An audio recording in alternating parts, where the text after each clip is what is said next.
Hello friend, नैतिक S academy के platform पे आप सभी का स्वागत है। पश्चिमी राजनीतिक विचारक के रूप में हम लोग नारीवादी विचारक वोल्स्टेनक्रॉफ्ट को पढ़े थे। नए राजनीतिक विचारक के रूप में आज हम लोग जॉन स्टुअर्ट मिल को पढ़ेंगे। क्लास काफ़ी लंबे समय तक विलंब था, इसके लिए खेद है। एमए प्रीवियस और सेकेंड ईयर की परीक्षाएं होने के कारण क्लास विलंब किया गया, रोका गया था और अब कोशिश रहेगी कि आपकी क्लास रेगुलर मिले और समय से हम लोग जो है अपने पाठ्यक्रम की जो रणनीति है उसको पालन करते हुए समय के अनुकूल अपने सिलेबस को समाप्त कर दिया जाएगा। यह पूरी कोशिश रहेगी कि अब इस पर बिना किसी बाधा और विलंब के क्लास को कंटिन्यू रखा जाएगा। बीच में कई ऐसी परिस्थितियां आ जाती हैं या आ सकती हैं, उसके लिए कोई बात नहीं रहेगी, लेकिन यह पूरी कोशिश रहेगी कि अब क्लास जो है बीच में कोई डिस्टर्ब नहीं होगा। तो जॉन स्टुअर्ट मिल के बारे में हम लोगों को आज पढ़ना है और जॉन स्टुअर्ट मिल का जो पृष्ठभूमि है, पहले हम लोग ये जान लिया जाए कि जॉन स्टुअर्ट मिल जो है कि जीवन परिचय को पढ़ेंगे और बेंथम के जो उपयोगितावादी अवधारणा है उस उपयोगितावादी अवधारणा का गुणात्मक और नैतिक संशोधन जो है जॉन स्टुअर्ट मिल के द्वारा किया गया। इसी अवधारणा को हम लोग पढ़ के जॉन स्टुअर्ट मिल की क्लास आज का हम लोग समाप्त करेंगे। बाकी अन्य भी इसके जो विचार हैं, स्वतंत्रता संबंधी अवधारणा, राज्य संबंधी अवधारणा, इन सब अवधारणा को हम लोग नेक्स्ट क्लास में पढ़ेंगे। तो आइए देखते हैं जॉन स्टुअर्ट मिल को। जॉन स्टुअर्ट मिल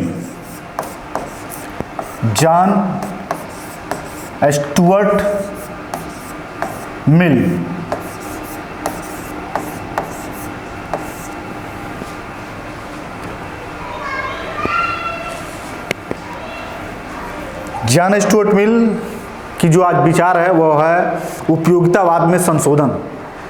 चूंकि उपयोगितावादी जो दर्शन है यह बेंथम का दर्शन है और बेंथम इसके गुरु थे, राजनीतिक गुरु थे, और बेंथम के ही उपयोगितावादी अवधारणा का इसने अनुसरण न करके बेंथम की इस अवधारणा की पूरी तरीके से ध्वस्त करके उसको नए रूप देने का प्रयास किया और उपयोगितावाद को जीवित रखा। और इसी संदर्भ में जब ये उपयोगितावादी दर्शन का खंडन करता है तो अपने बारे में एक स्टेटमेंट देता है और कहता है कि मैं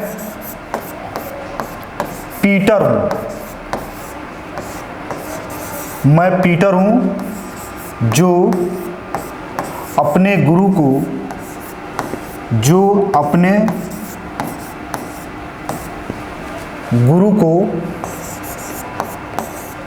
स्वीकार नहीं करता हूं।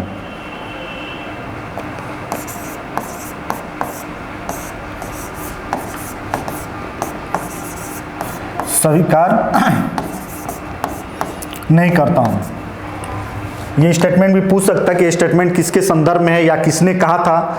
तो ये स्टेटमेंट जो है जॉन स्टुअर्ट मिल ने ही कहा था और अपने ही बारे में कहा था। क्यों कहा था?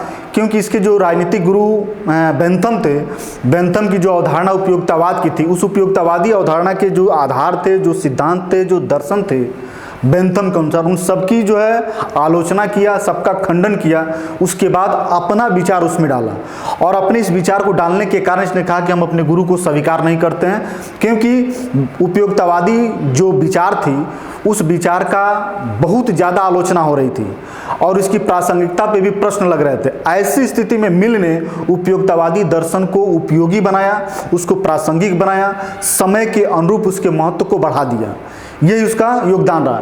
तो ये स्टेटमेंट ध्यान में रखिएगा कि मैं पीटर हूं जो अपने गुरु को स्वीकार नहीं करता। ऐसी बात कहने वाले विचारक कौन है?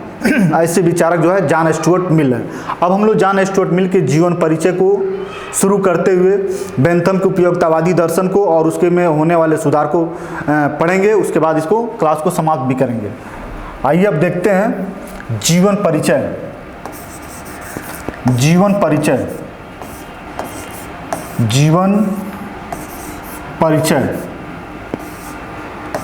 परिचय में क्या है?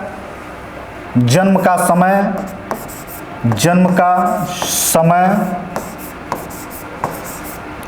समय 20 मई 1806 19वीं शताब्दी का विचारक है। 20 मई 1806। जन्म का जो स्थान है लंदन में है और पिता इसके जेम्स मिल हैं। जेम्स मिल उपयोगितावादी का समर्थक हैं। उपयोगितावाद का समर्थक। और जो इसके गुरु रहे वह हैं बेंथम। ठीक है, बेंथम रहे। जेम्स मिल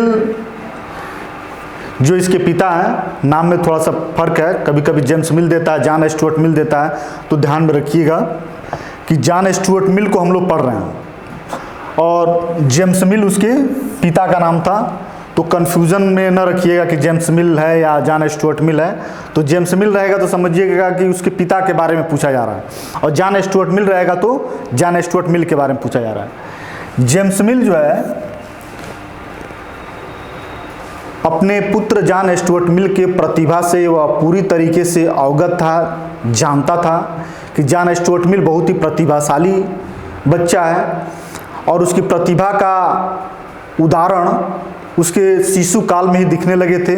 वह अपने बचपन में ही बहुत सारे किताबों का, बहुत सारे विषयों का, बहुत सारे भाषाओं का अध्ययन कर लिया था और वह चाहता था कि जेम्स मिल चाहता था कि बेंथम द्वारा बताए गए जो उपयोगितावादी दर्शन है उसी दर्शन को जॉन स्टुअर्ट मिल अपने विचारों के माध्यम से उसके महत्व को इस तरीके से बढ़ा दे कि बेंथम उसमें पुनः जीवित हो जाए। लेकिन ऐसा पिता के सोचने के बावजूद और उसका अनुसरण कराए जाने के बावजूद भी जॉन स्टुअर्ट मिल पिता के बताए हुए बातों के अनुरूप नहीं रहा, बल्कि बेंथम के संपर्क में रहने के बावजूद, बहुत लंबे समय तक रहने के बावजूद भी इसने बेंथम के उपयोगितावादी दर्शन का खंडन किया। कुछ समय के बाद अपने 25 वर्ष की अवस्था में बहुत सारी पढ़ाइयों को करने के बाद उसकी जो संपर्क है वह है एक महिला से होती है और उस महिला के जीवन का प्रभाव इतना ज़्यादा उसके ऊपर पड़ता है कि वह अपनी स्वतंत्रता संबंधी अवधारणा, महिलाओं के मताधिकार संबंधी अवधारणा, ये सारी जो बातें हैं, सारे जो विचार हैं, कहीं ना कहीं उस महिला से वो प्रेरित था। और अंत में जेम्स मिल के मरने के बाद, अपने पिता के मरने के बाद उसी महिला से शादी भी ये कर लेता है जॉन स्टुअर्ट मिल। और यह बात सत्य है कि किसी भी विचारक या किसी भी सफल व्यक्ति के पीछे एक महिला के हाथ होने का बात को स्वीकार किया जाता है, जो जॉन स्टुअर्ट मिल के भी साथ था। जॉन स्टुअर्ट मिल एक ऐसा विचारक है जो स्वतंत्रता के संदर्भ में इस तरीके की बात कहा जिसके कारण इसे स्वतंत्रता के पुरदोर पुजारी या प्रवक्ता के रूप में जाना जाता है। स्वतंत्रता के संदर्भ में जो इसने अवधारणा दिया, जो इसने विचार दिया, शायद पश्चिमी राजनीतिक विचारक या अब तक के जितने भी राजनीतिक विचारक हैं उनका स्थान वह लोग मिल का स्थान नहीं ले सकते हैं। जॉन स्टुअर्ट मिल की स्वतंत्रता संबंधी अवधारणा काफ़ी प्रासंगिक, महत्वपूर्ण और शायद सभी वर्गों के लिए महत्वपूर्ण होगा। जॉन स्टुअर्ट मिल अपने कैरियर की शुरुआत ईस्ट इंडिया कंपनी, जो भारत जिस समय गुलाम था और भारत पे ईस्ट इंडिया कंपनी का शासन था, उस ईस्ट इंडिया कंपनी में उसके पिता जेम्स मिल भी नौकरी किए और भारत में आकर नौकरी किए थे। ईस्ट इंडिया कंपनी की नौकरी जॉन स्टुअर्ट मिल ने भी किया और कुछ दिन नौकरी करने के बाद ब्रिटिश पार्लियामेंट में सांसद होने का इसे गौरव प्राप्त हुआ। संसद बनने के बाद इसकी जो स्वतंत्र विचार थे, इस स्वतंत्र विचार के कारण या किसी पार्टी का पिछलग्गू या विचारधारा से जुड़ा हुआ न रह के, बल्कि यह स्वतंत्र विचार करता था। इसके स्वतंत्र विचार होने के कारण ही इसको दोबारा संसद में निर्वाचित करके नहीं भेजा जा सका। इसके पीछे मूल कारण यही था कि इसका स्वतंत्र विचार था। यह अपने विचार को किसी भी सीमाओं में बांध के या किसी भी विचारधारा के साथ सटा के नहीं रखता था, यह स्वतंत्र विचार रखता था। ठीक है। और जब ये संसद का सदस्य था, जब ये ब्रिटिश पार्लियामेंट में संसद का सदस्य था, उस समय इसने 3 बातों पर बहुत विशेष ध्यान दिया। मजदूर वर्ग के हित पर बहुत बात किया, यह मजदूर वर्ग के हित पे बहुत ज़्यादा जो है विचार विमर्श किया। उसके बाद महिला हित पे बात किया इसने। और तीसरा आयरलैंड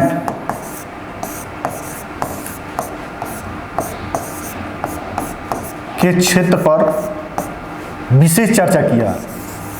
विशेष चर्चा वाले ये पॉइंट है, विशेष चर्चा वाले।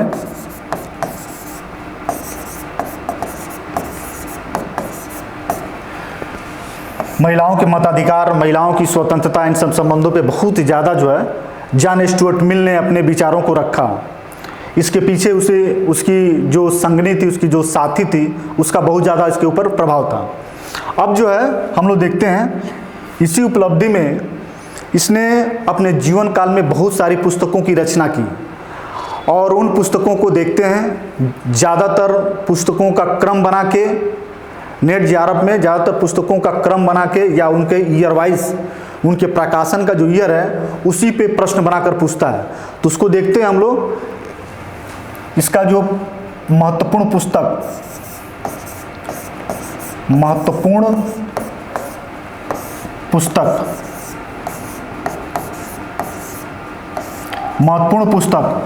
पहला महत्वपूर्ण पुस्तक ऑन लिबर्टी।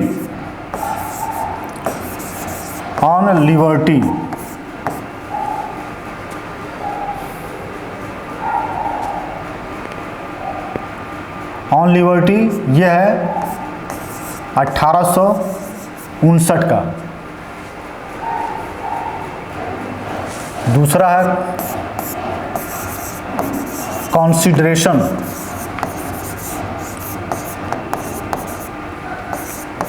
ऑन गवर्नमेंट,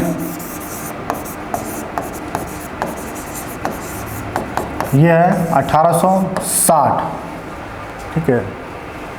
तीसरा है utilitarianism,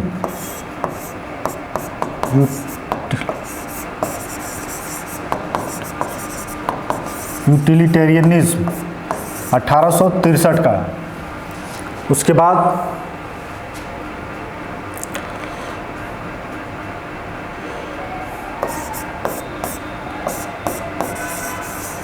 three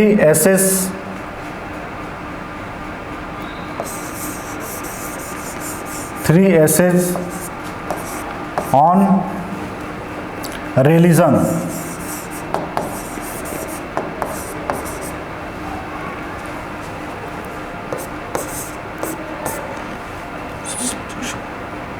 subjection of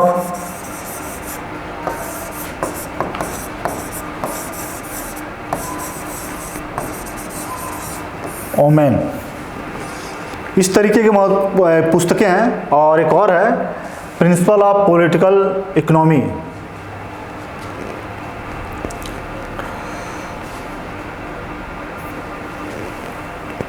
principles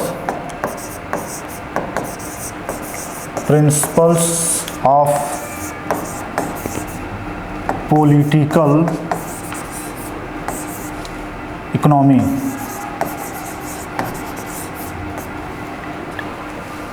principles of political economy सबसे महत्वपूर्ण पुस्तक जो है राजनीतिक दृष्टि से, जो जॉन स्टुअर्ट मिल की सबसे महत्वपूर्ण पुस्तक है, वह है ऑन लिबर्टी।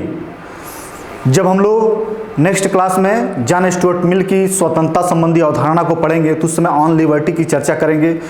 ऑन लिबर्टी में ही इसने बहुत खुल के स्वतंत्रता संबंधी अवधारणा को दिया है, जो बहुत ही काबिल तारीफ इसकी अवधारणा रही है। और बहुत सारे सपोर्टर इसके रहे हैं जॉन स्टुअर्ट मिल की।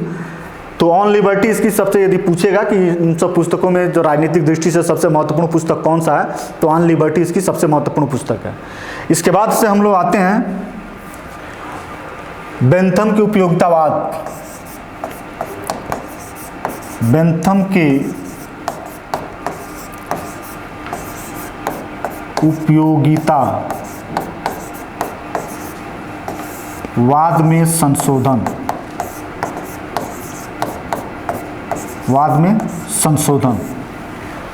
कौन कौन से संशोधन किए हैं पहले उसको एक बार लिख देते हैं, उसके बाद उसके बारे में उसके बारे में जो है बताते हैं।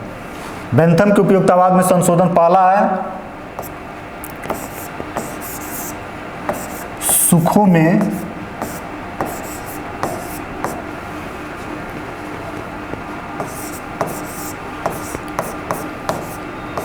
गुणों का अंतर होता है।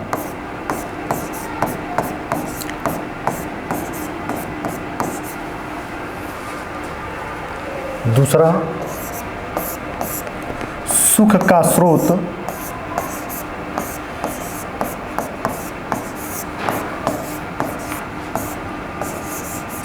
स्रोत आंतरिक होता है।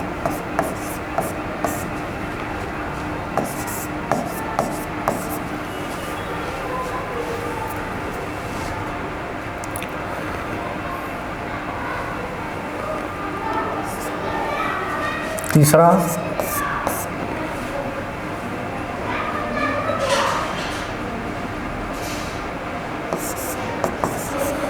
स्वतंत्रता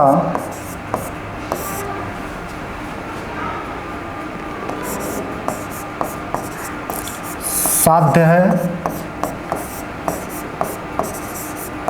साधन नहीं।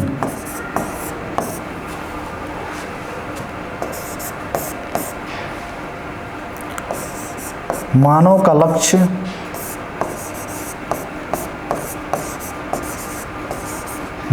लक्ष्य अन्य व्यक्तियों की सुख भी है।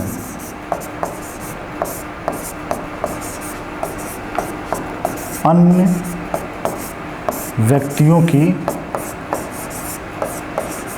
सुख भी है। पांचवा, इतिहास एवं परंपरा को महत्व। इतिहास एवं परंपरा को महत्व।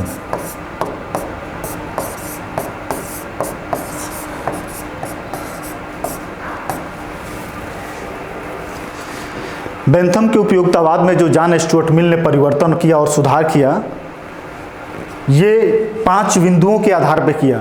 सुखों में गुणों का अंतर होता है, सुख का स्रोत आंतरिक होता है, स्वतंत्रता साध्य है, साधन नहीं, मानव का लक्ष्य अन्य व्यक्तियों की सुख भी है, और इतिहास और परंपराओं का महत्व। हम लोग इस संशोधन को जानने से पहले ये जान लिया जाए कि बेंथम की उपयोगितावाद क्या है, जिसमें जो है इसने सुधार करने की कोशिश की और उसमें इस तरीके की बातों को उसने रखा। जो बेंथम है, बेंथम ने उपयोगितावादी जो दर्शन है, इसको सुखवादी दर्शन कहा जाता है। बेंथम का मानना यह था कि व्यक्ति अधिकतम सुख की प्राप्ति करना चाहता है, यही एक सार्वभौमिक सत्य बात है, और कानून के निर्माण में या प्रशासन या शासन के क्षेत्र में इसी सार्वभौमिक नियम को आधार बनाकर वह अपने कार्यों को संचालित करेंगे। इस सार्वभौमिक नियम को बताने से पहले उसने यह बताया कि व्यक्ति जो है सुख और दुख दो सार्वभौमिक सत्य के अधीन रहता है, और मनुष्य दुख से बचना चाहता है और सुख को ज़्यादा से ज़्यादा प्राप्त करना चाहता है। और सुखों की प्राप्ति में या सुखों में कोई अंतर नहीं होता है। अंतर केवल यह होता है कि मनुष्य में जो संवेदनाएं होती है, वही संवेदनाएं कम और ज़्यादा सुख को कर सकती हैं, लेकिन वास्तव में क्या होता है, सुख समान ही होता है। और इस आधार पे उसने जो है यह कहा कि जो नैतिकता की बात है, प्राकृतिक कानून है, या धर्म संबंधी अवधारणा है, या कानून संबंधी जो बातें हैं, ये सारी बातों को इसने खंडन किया। कहा कि नैतिकता या ईश्वर के संदर्भ में जो बातें होती है वह सुख को प्रदान करता है, या प्राकृतिक जो कानून होती है कहीं ना कहीं व्यक्तियों की सुखों की अभिवृद्धि करती है, इसलिए लोगों को प्राकृतिक कानून को मानना चाहिए। इन सारी बातों को बेंथम खंडन करता है और कहता है कि नहीं, मनुष्य को जिस भी कार्य को करने से सुख की अनुभूति होती है वही उसको करना भी चाहिए, और उसके जीवन का आधार वही होना चाहिए। ये ईश्वर संबंधी बातें, प्राकृतिक कानून, ईश्वरीय बातें, नैतिकता की बातें, ये सब बाहरी बातें हैं, पाखंड भरी बातें हैं, बहुत आर्टिफिशियल है, मनगढ़ंत है। वास्तव में हर व्यक्ति के लिए जो सुख होता है उसकी अपनी अपनी अनुभूति होती है। ये बताई गई बात कि ईश्वरीय बातों से ही सुख मिलता है, मैं बेंथम इसका खंडन करता है कि नहीं, यह कोई ज़रूरी नहीं है कि ईश्वर की बातें करने से या सुनने से ही सारे व्यक्तियों की सुख की अनुभूति हो रही है। सुख की अनुभूति व्यक्ति की पर्सनल है, जैसा व्यक्ति अपने सुख, जिस कार्य को करने से सुख की अनुभूति होती है उसी को कार्य को करना चाहिए। और उसने बेंथम ने कहा यदि गोली खेलने से सुख की प्राप्ति होती है तो जितना सुख की प्राप्ति यदि गोली खेलने से होती है उतना ही सुख यदि काव्य से होती है तो दोनों बराबर ही है। काव्य की पुस्तकें पढ़ना या कविता पढ़ना या गोली खेलना या जुआ खेलने से जो सुख की प्राप्ति होती है तो दोनों चीज़ करना चाहिए, दोनों में कोई अंतर नहीं है। सुख जिस भी कार्य को करने से जो सुख मिलती है वह सारा कार्य क्या है, सार्वभौमिक है और सब बराबर है। इस तरीके की बात कह के जो बेंथम ने उपयोगितावादी दर्शन दिया, इस दर्शन को तत्कालिक समय में तो बहुत ठीक रहा, क्योंकि ईश्वरीय बातें, नैतिकता की बातें, ये सब ऐसे पाखंड भरी बातें हो गई थी जो रियल लाइफ में इसका कहीं अनुसरण नहीं हो रहा था। व्यक्ति की जीवन घुटन जैसी लगती थी, व्यक्ति अपने व्यक्तिगत सुख को समझता ही नहीं था। तो ये सारी कहीं ना कहीं बाहरी आवरण से व्यक्ति की सुख बिल्कुल संकुचित हो गई थी, दब गई थी। ऐसी अवस्था में जो बेंथम की उपयोगितावादी दर्शन काफ़ी विकसित हुआ, लेकिन कुछ समय के बाद इस दर्शन को सुअर दर्शन कहा जाने लगा और कहा जाने लगा कि केवल व्यक्ति को अपने बारे में ही सोचना और अपने ही कार्यों को अपने ही मूल्यांकन करना ये सही है, ये किसी भी मायने में जो है ठीक नहीं है। इसी चीज़ को, इसी बात को, इसी उपयोगितावादी दर्शन को जो जॉन स्टुअर्ट मिल है एक एक करके खंडन करता है। सबसे पहले बताता है कि सुखों में गुणों का अंतर होता है। कहा कि जो गुण है, जो सुख है, उसमें बहुत ज़्यादा गुणात्मक अंतर होता है, मात्राओं का अंतर नहीं होता। जैसे एक मूर्ख व्यक्ति की तुलना में सुकरात जैसे व्यक्ति होना ज़्यादा सही है। जॉन स्टुअर्ट मिल ने कहा एक मूर्ख व्यक्ति को किसी भी मामले में सुख मिल सकता है, लेकिन उसकी तुलना हम सुकरात जैसे व्यक्ति से, महान व्यक्ति से नहीं कर सकते हैं। सुकरात की विचार और सुकरात की बलिदान उस मूर्ख व्यक्ति की तुलना में कहीं ज़्यादा है। इसलिए कहीं ना कहीं मूर्ख और सुकरात के बीच में हमको गुणात्मक अंतर और भेद करना ही होगा। व्यक्ति की सामाजिक महत्व या उसकी मूल्यांकन समाज में उसके द्वारा किए गए योगदान और उसके विचारों के आधार पर करना चाहिए, न कि सभी व्यक्ति को एक समान, एक ही तरीके से, एक ही तराजू में तौला जा सकता है। ऐसा नहीं हो सकता। इसीलिए इसने कहा कि जो सुख है, जिसे मान लीजिए सुकरात का उसने उदाहरण दिया। सुकरात हंसते हंसते अपने मृत्यु को जहर का प्याला पी गया। वह चाहता तो जहर का प्याला न पी के अपने मृत्यु दंड को से बचने के बहुत सारे उपाय कर सकता था, लेकिन उसने को यह लगा कि सत्य को स्थापित करने के लिए अपने प्राणों की जो आहुति है उसको देने से उसको वो सुख है। तो उसके प्राण का बलिदान उसके लिए सुख का मायने है, और एक व्यक्ति के लिए अपने प्राणों की रक्षा करना ही हो सकता है। तो इस तरीके का जो अंतर है कहीं ना कहीं हमको क्या करना पड़ेगा, समझना पड़ेगा। हो सकता है कि जुआ खेलने वाला जो व्यक्ति है उसको सुख प्राप्ति हो रही हो, लेकिन क्या समाज में उस जुआ खेलने वाले व्यक्ति को वही स्थान दिया जाएगा? क्या सभी व्यक्ति को जुआ खेलने के लिए मान्य कर दिया जाएगा? क्या उसका सामाजिक महत्व उस रूप में होगा? नहीं हो सकता। सुख का जो महत्व है वह कहीं ना कहीं सामाजिक, व्यक्तिगत दोनों मापदंडों पे सही तरीके से उतरना चाहिए, और यह अंतर गुणात्मक होता है, न कि मात्रात्मक। तो उपयोगितावादी दर्शन का जो सुखवादी दर्शन है उसका अंतर जो है जॉन स्टुअर्ट मिल ने गुणों के आधार पर किया। अब आपसे प्रश्न ऐसे भी पूछ सकता है कि बेंथम के उपयोगितावादी दर्शन का नैतिकता के आधार पर संशोधन किसने किया, या सुखों का गुणात्मक अंतर कौन बताता है, या सुखों का मात्रात्मक अंतर कौन बताता है? तो सुखों का मात्रात्मक अंतर बेंथम बताता है, और उसका गुणात्मक जो अंतर है वह जॉन स्टुअर्ट मिल बताता है। कहीं ना कहीं हमारे सामाजिक जीवन में भी गुण को ही महत्व दिया जाता है, सद्गुण को ही महत्व दिया जाता है। एक सद्गुणी व्यक्ति, एक अवगुणी व्यक्ति, एक कुकर्मी, एक सुकर्मी। तो कहीं ना कहीं समाज में, परिवार में उस सुकर्मी व्यक्ति को ही महत्व दिया जाता है, ये गुणों के आधार पे। उसी तरीके से जो उपयुक्तवादी दर्शन है, जॉन स्टुअर्ट मिल ने गुणों के आधार पे उसे स्वीकार करने का और उसे संशोधन करने का प्रयास किया है। दूसरा जो है, इसने बताया कि सुख का जो स्रोत है वह आंतरिक होता है। बेंथम ने यह बताया था कि जो सुख है वह राजनीतिक रूप से, प्राकृतिक रूप से, नैतिक रूप से मिलता है। यह कहीं ना कहीं बाहरी आवरण है, बाहर से ही मिलता है, और लोग जो है इसका अनुसरण करके या उसकी मान्यताओं को लागू करके या पालन करके इस सुख की प्राप्ति करते हैं। जॉन स्टुअर्ट मिल की जो विचार है इस विचार से बिल्कुल भिन्न है। कहा कि जो सुख होती है वह आंतरिक अनुभूति होती है, वह बाहर रूप से नहीं मिलता है, और न ही अनुभूति बाहर से किया जा सकता है। अनुभूति हमेशा आंतरिक रूप से किया जा सकता है। तो सुखों का स्रोत इसने बाह्य न बता के मानवीय भावनाएं बताया कि मनुष्य को किसी भी कार्य को करने से कभी कभी वो बुरा लगता है, किसी को कार्य करने से उसे अच्छा अनुभूति होती है। तो जिस कार्य को करने से उसे अच्छाई की अनुभूति होती है, यही जो है, यही क्या है, आंतरिक स्रोत है। और आंतरिक स्रोत में वह जो है मानवीय भावनाओं को स्वीकार करता है। मानवीय भावनाएं, कहीं ना कहीं सुख का जो स्रोत है वह मानवीय भावना है, न कि राजनीतिक, कानूनी, प्राकृतिक, नैतिक, ये सब कुछ नहीं है।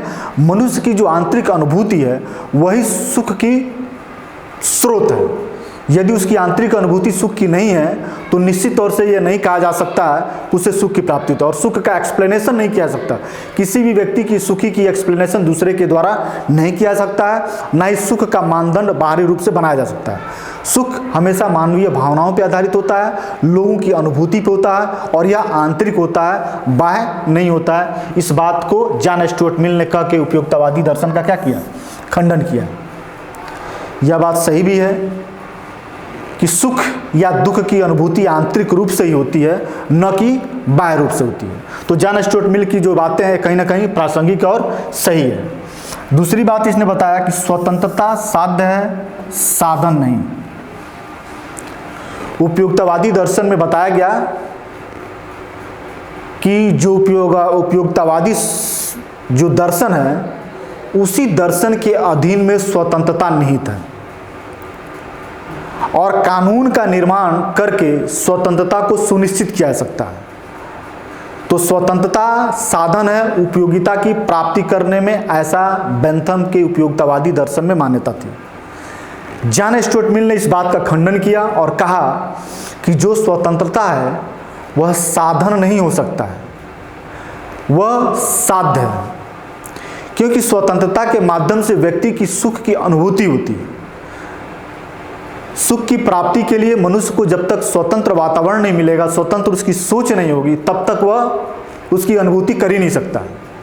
दूसरी बात, स्वतंत्रता व्यक्ति के व्यक्तित्व के विकास में महत्वपूर्ण कारक के रूप में, और यह स्वायत्तता ही उसके विचारों और उसके बुद्धि को प्रखर बनाता है। यदि स्वतंत्रता का माहौल उसे नहीं मिलेगा तो उसकी विचार संकुचित हो जाएगी, किसी न किसी विचारधारा से वह प्रभावित हो जाएगी।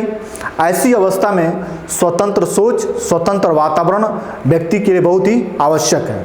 उपयुक्तवादी दर्शन मनुष्य को एक सुख के रूप में लपेट कर, सुखों के अंदर ही समेट के उसकी स्वतंत्रता को बिल्कुल सीमित कर देता है, बिल्कुल संकुचित कर देता है। इस तरीके से जो बेंथम में स्वतंत्रता है उसके उपयुक्तवादी दर्शन में बिल्कुल संकुचित है, कहीं ना कहीं दबाव के अंदर है, और कानून के माध्यम से व्यक्ति को मिलेगा।